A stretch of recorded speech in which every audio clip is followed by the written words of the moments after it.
Listen, first of all, shout out to Jungle for Lucky I Got What I Want. Um, I watched Nerve one day and I was playing, and that's like my junk. But anyway, I wanted to come and talk about these two Netflix movies that have been like making the rounds, not just on social media, but just everywhere I go. It's just been article after article or meme after meme talking about these doggone movies. And of course, since it's Christmas break going into the new year, I'm thinking, why not? I've been a Netflix subscriber for years, honestly. And I understand that this is a streaming service. I understand that, they offer a wide variety of movies and, across different genres because they need to appeal to a wide breadth of people, that they don't make money if they just have one specific genre aimed at one demographic. Like they need to spread the wealth. But listen, y'all, first of all, let's not act like these are cinematic epics. Like these are not. BirdBox, and I love me some Sandra Bullock. Like I absolutely adore Sandra Bullock. I could probably watch her in just about anything. But BirdBox, let me tell you, I stopped watching it in the scene where they arrived at like some, it looked like a sleepaway camp, or a old abandoned Boy Scout camp, some type of bunker, and she was like swatting at stuff. Didn't see nothing, but stuff was moving. Okay, that's number one. Number two, I'm like seriously amused by all the commentary trying to make this deep and revelatory. It is not. That movie was dark and depressing, and we could make all of the we walk by faith, not by sight. Don't rely on what you see. Trust your gut instincts. Don't trust everything. Be strong, not weak. Whatever it is that you subscribe to, and I don't even care. Like a lot of these sites have to over invested time in making it deep and all this kind of stuff. Listen, at the end of the day, it was a story about an entity that was causing mass suicides. Yeah.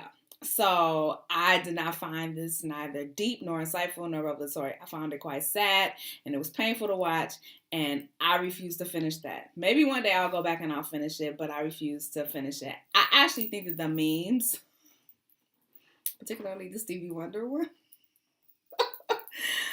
was better than the whole entire movie. Like I just did, and I don't think that it's art. And I don't think that, there's some, like I said, I don't think that there's some deep revelatory meaning behind it. I think, it was just an interesting story. And, shout out to whoever decided that it was good enough to make into some type of movie or some type of presentation. I just felt like, yeah, it's enough in the world to be depressed about. I'm not fixing it to watch this. And then I decided that I was going to watch Bandersnatch for a couple of reasons. Because I am a Lewis Carroll fan. I have read, not just watched, both Alice in Wonderland and Through the Looking Glass. I am a huge fan of the Jabberwocky.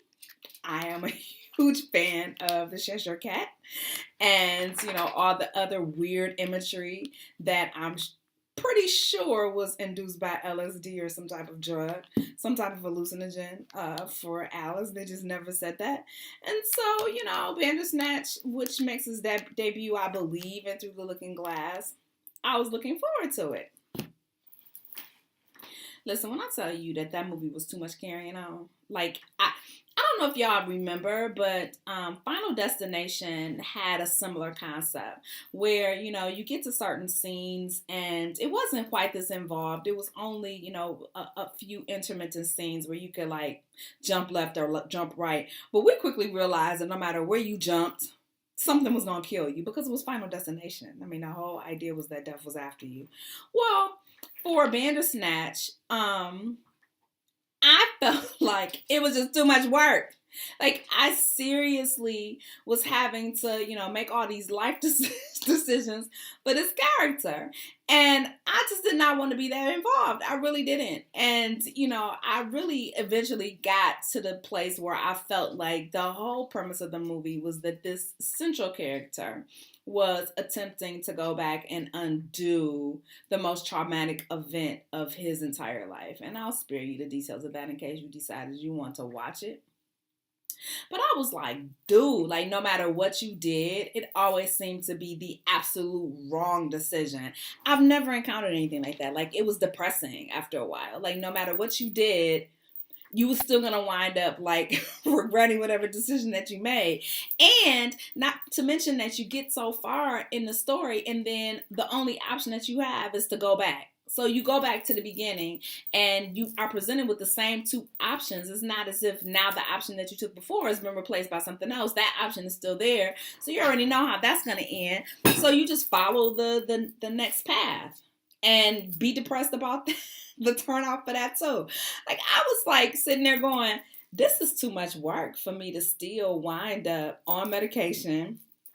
The mama is still dead, and I'm still not any better mentally than I was when this all started. So I'm like, just let it play out. Eventually, I got to a point in the story where it offered me the option of going to the credits, which I could not click fast enough because it was just too much. Like, it was just too much. I don't know what Netflix is doing. I'm not an art aficionado. And so when I hear words that's associated with art like avant-garde and cutting edge or whatever it is, I am almost assured that I am not going to like it. Almost assured. And while there was nothing associating these two movies with the terms avant-garde or, cutting edge, I wish that it had been, because that would have been a huge tip off for me. Like, says, don't watch that. Like, don't even waste your time.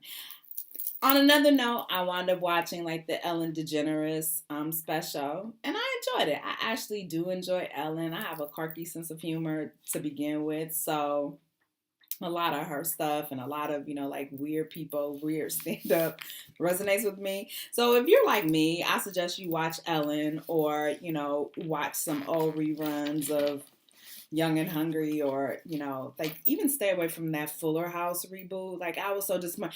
Full House was actually one of my favorite sitcoms back in the day. And, when people first of all, I don't understand why people stop understanding how to act. No, and I don't mean act like social graces. I mean like acting skills. Like it's so forced and so contrived, and that laugh track is about to take me out. So I can't even watch that stuff. Some stuff is just better left alone. Just don't even touch it. I don't know who's in these rooms where they're like, yeah, we should do that. There should always be someone like me who's in there like, yeah, we should not. We just really shouldn't. Don't do that. Don't touch it. Stay away. I don't know. I just wanted to come out and kind of say that because I feel like there's not dissenting conversation right now about BirdBox or Bandersnatch or just what Netflix is doing as a whole. I'm not to the point where I feel like, my subscription is in jeopardy. What show? I can't remember what the name of the doggone show was, but it's not Needful Things. I'll drop it below. I have to look and see what it is. But I actually enjoyed that. That was a Stephen King inspired kind of show. And I thought that was really well done, even though I didn't finish the whole season. And then, of course, I think you would have to be a fan of Stephen King. What is the name of that dang on show? I'll have to figure it out. Yeah, I have to figure it out. Anyway, so, and then they do have an adaptation for Gerald's Games. I just saw it.